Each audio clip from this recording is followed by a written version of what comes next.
नमस्कार विद्यार्थी मित्रांनो. तर आज आपण 9th स्टँडर्ड मधील जी हिस्ट्री आहे आणि हिस्ट्रीमधील 9 नंबरचा जो लेसन आहे चेंजिंग लाईफ फर्स्ट या लेसनचे जे क्वेश्चन आन्सर आहे ते आज आपण बघणार आहोत. तर चला विद्यार्थी मित्रांनो बघूया क्वेश्चन आन्सर ऑफ वर्कबुक.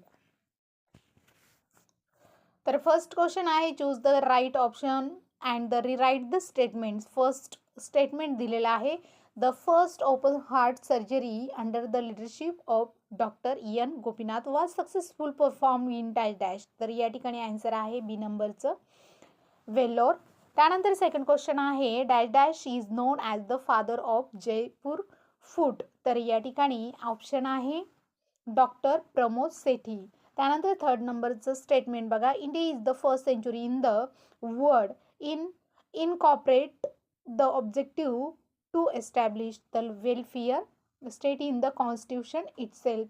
तर ऑप्शन आहे वेलफेअर. त्यानंतर पुढचा प्रश्न आहे in ancient and medieval periods that dash was the important part of person's identity. तर या ठिकाणी जे आन्सर आहे ते आहे रिलिजियन.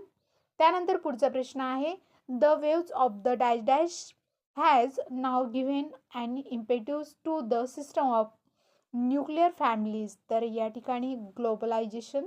आणि पुढचा स्टेटमेंट जे आहे ते आहे dash dash awarded the international award for the spread of literacy to Maharashtra in 1972.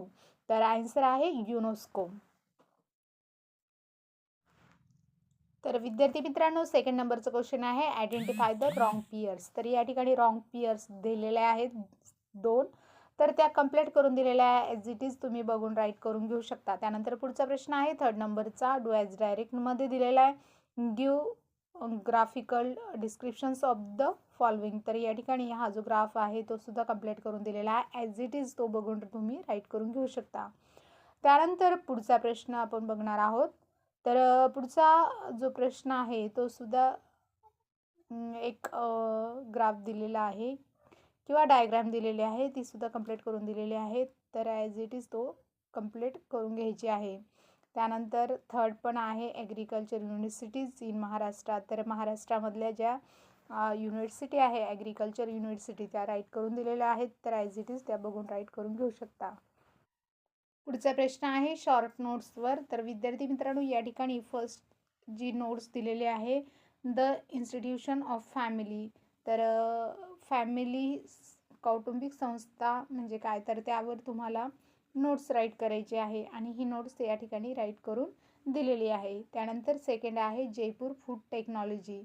तर या ठिकाणी सुद्धा तुम्हाला या ठिकाणी या क्वेश्चनचं जे आन्सर आहे ते सुद्धा राईट करून दिलेलं आहे. तर बघा before 1968 if a person lost a leg in an accident he had to suffer for the rest of his life with the help of the skilled craftsman Ramchandra Sharma. Dr. Pramod Sethi designed and the manufactured artificial limbs, nose and the ears. This technology had to save on the expense on shoes as there is no need food on these artificial limbs. This feeds no need food on these artificial limbs. These feeds are the contained in the water or wet conditions too.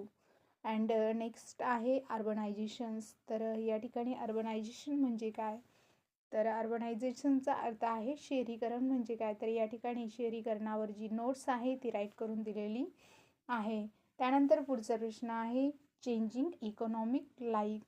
तर economic life जी आहे ती कशी बदलली तर त्यावर जी short notes आहे ती या ठिकाणी दिलेली आहे. त्यानंतर पुढचा प्रश्न आहे गिव्ह रिझनचा. तर फर्स्ट क्वेश्चन या ठिकाणी दिलेला आहे आणि त्याचा आन्सरसुद्धा राईट करून दिलेला आहे. त्यानंतर आपण पुढचा प्रश्न बघूया.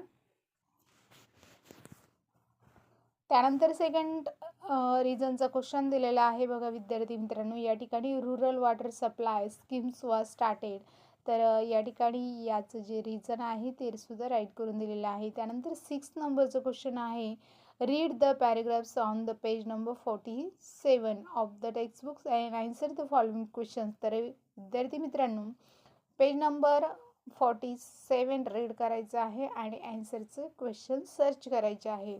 तर या ठिकाणी फर्स्ट क्वेश्चन दिलेला आहे, which trains had similar compartments. तर या ठिकाणी ॲन्सर दिलेला आहे ते राईट करून घ्यायचं आहे, Sinhagad express and Gitanjali express. त्यानंतर पुढचा प्रश्न आहे, what were the different types of coaches during the British period. तर या ठिकाणी first, second, third and inter class. त्यानंतर नेक्स्ट क्वेश्चन आहे, what are the compartments of railway compared to and why to their financial conditions. Next question आहे बघा, answer in details. तर या ठिकाणी डिटेल्समधला जो क्वेश्चन आहे म्हणजे ब्रीफ क्वेश्चन, तर या ठिकाणी राईट करून दिलेला आहे फर्स्ट क्वेश्चनचं ॲन्सर. तर विद्यार्थी मित्रांनो ते तुम्ही राईट करून घ्यायचं आहे. त्यानंतर पुढचा प्रश्न आपण बघणार आहोत. तर बघा या ठिकाणी पुढचा प्रश्न दिलेला आहे, which types of discrimination is prohibited by the constitution. तर या ठिकाणी या क्वेश्चनचा आन्सर राईट करून दिलेला आहे ॲज इट इज, ते बघून राईट करून घेऊ शकता. त्यानंतर पुढचा प्रश्न आहे, what is the aim of social welfare program. तर हा जो प्रश्न आहे आणि आन्सर आहे ते राईट करून दिलेलं आहे ॲज इट इज, ते बघून राईट करून घेऊ शकता. त्यानंतर पुढचा प्रश्न आहे फोर्थ नंबरचा, what steps are the taken by the schedule caste and schedule tribes. तर या प्रश्नाचा आन्सर आहे ते या ठिकाणी राईट करून दिलेले. त्यानंतर what are the challenges facing rural development. तर रुरल डेव्हलपमेंटमध्ये कोणते कोणते आव्हाने असतात ते त्यांना रुरल एरियामध्ये डेव्हलपमेंट करण्यासाठी फेस करावे लागतात. तर यावर जी शॉर्ट नोट्स आहे ती या ठिकाणी राईट करून दिलेले आहे. त्यानंतर पुढचा प्रश्न आहे, write about the work of doctor Babasaheb Ambedkar and its impact on society. तर विद्यार्थी मित्रांनो, डॉक्टर बाबासाहेब आंबेडकरांचे कोणतं महत्त्वाचं वर्क आहे आणि त्यांचे कोणते परिणाम सोसायटीवर पडले. तर याचं जे आन्सर आहे ते या ठिकाणी राईट करून दिलेलं आहे आणि तुम्ही पण ते ॲज इट इज राईट करून घेऊ शकता.